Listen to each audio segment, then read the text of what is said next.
It's been a while since I did the last Noobs in Battlefield video, but I feel as if it's time to do an updated one. I'll include some clips from the older Battlefield games, including this that you can see in the background, one of the old school noob tactics, using a jeep, putting C4 on the front of it and hunting down enemy tanks.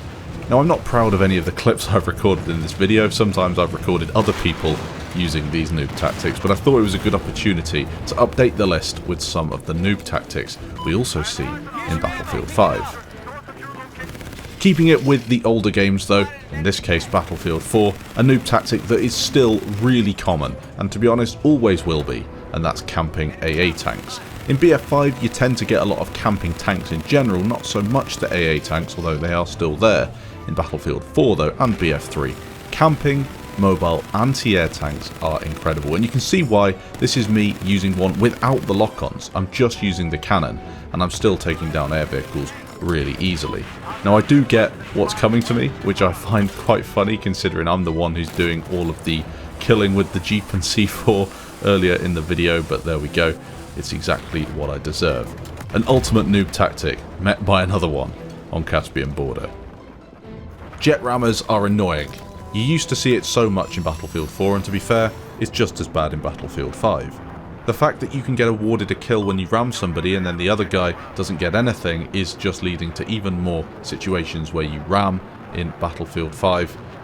I tried it once in BF4, I never ram things in BF4, I think it's a horrible tactic to use, but I got a reaction in chat straight away, and you can tell why. It's very frustrating to get rammed by a player that doesn't know what they're doing.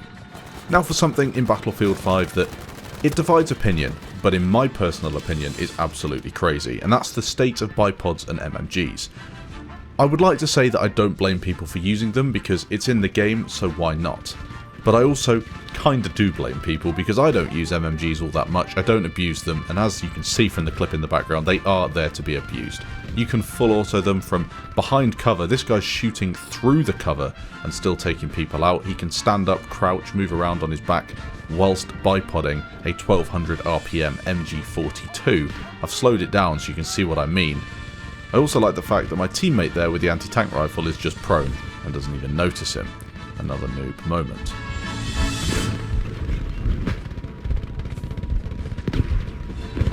The biggest noobs and biggest idiots on Battlefield are definitely the cheaters. I won't give them much time in this video because they don't deserve it, but DICE need to do everything they can to remove these scummy players off the face of the earth. They shouldn't be playing the game. They shouldn't even have a PC to play on once they've cheated in a game like Battlefield, ruining the experience for everybody.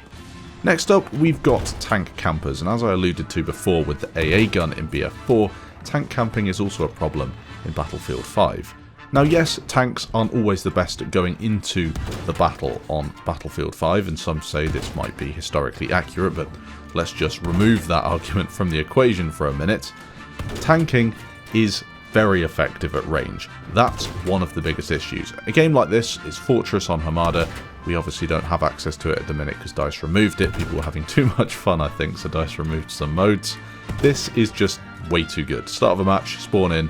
I've got 23, 24 rounds. I can just spam at these sandbags and get a load of kills. I'd rather be doing it from a position where I can also take damage because that's how balance works. But there we go. It's a pretty noob tactic either way. Camping is a massive issue in FPS games, not just Battlefield. Pretty much every FPS game you play. It's not a good tactic. It never has been. It never will be. It's used by players who cannot do anything except for camp in a corner and wait for someone to run past. And yes, every so often, sure. Sometimes I'll sit in a corner and wait because I can hear footsteps coming around the corner, and that's not what I'm complaining about, and you guys will probably do something similar to me. I'm talking about the guy that sits in the corner all game. He glitches into a corner where there's no lighting, it's really dark, no one can see him. He'll sit there with a shotgun and wait for you to run past, and maybe he'll end the game 10 for 10. Not a good player, but his 10 kills have all been abusing some weird glitchy tactic in the game, camping in a corner behind his own AP mine or claymore. Here's a good example in the background, playing on Mercury, running towards Echo Flag, there's just a dude lying on the floor. That is not a good tactic. You are a bad player if that's what you do. I don't care how many enemies are around you. You don't go prone like that and attempt to sneak on an enemy that's running around the corner. It's just not a good way to play.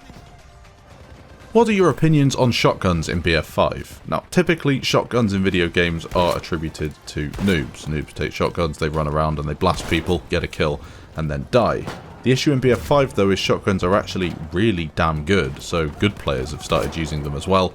And if you're half decent with a shotgun, you can wipe out most of the enemy team, especially on maps where everyone's clustered up together like Devastation of Rotterdam. You can go on some massive killing sprees. Funnily enough, in that clip, I got shot by an anti-tank rifle on a map which doesn't have any tanks on grind, which is interesting. Balance from DICE, but there we go. I probably deserved it. Two noobs meeting each other and getting these kills. I don't know what to make of shotguns. They're great, I enjoy using them, but I hate getting killed by them. Maybe they need a bit of a nerf, I don't really know. I don't like nerfing things or saying things need to be nerfed in Battlefield unless they are clearly broken. The 12G is very, very good. The range it can kill over is really quite impressive. And then shooting people as they climb up ladders like that is obviously always going to be easy before I get blasted by a shotgun myself. Let me know in the comments what you think of this sort of gameplay. Is it annoying? Is it not? Let me know. Now, to finish this video off, I thought I'd say how you should actually play in Battlefield. A lot of you guys know this. In fact, I'd probably say most of you watching this channel, you watch the top plays, you know how to play a Battlefield game, you know the right way to play. It's about picking the right class with the right weapon for the right engagement range for that map. Fiel, a good example. I've got a lot of enemy planes to be shooting at, but also lots of engagement ranges to deal with.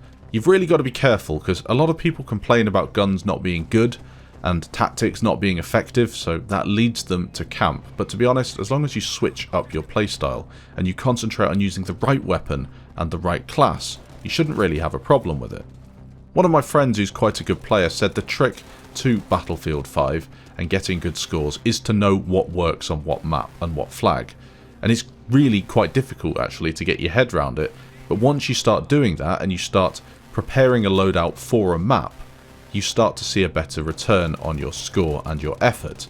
I think that's something DICE could really do with improving in the next Battlefield game, telling people what weapons can be used really effectively at certain ranges and promoting the right sort of playstyle. Camping is such an issue in BF5, and that's why I bring it up every single time I can in videos, because I like to reflect my opinions when I make these things. So thanks for watching this video looking at problems in Battlefield 5, some noob tactics and things that really we don't want to be seeing in the next game. Let me know if there's any in the comments that I've missed. There's probably 100 that I haven't even thought about including. And I'll look forward to reading through your comments. Thanks for watching, and I'll catch you in the next video.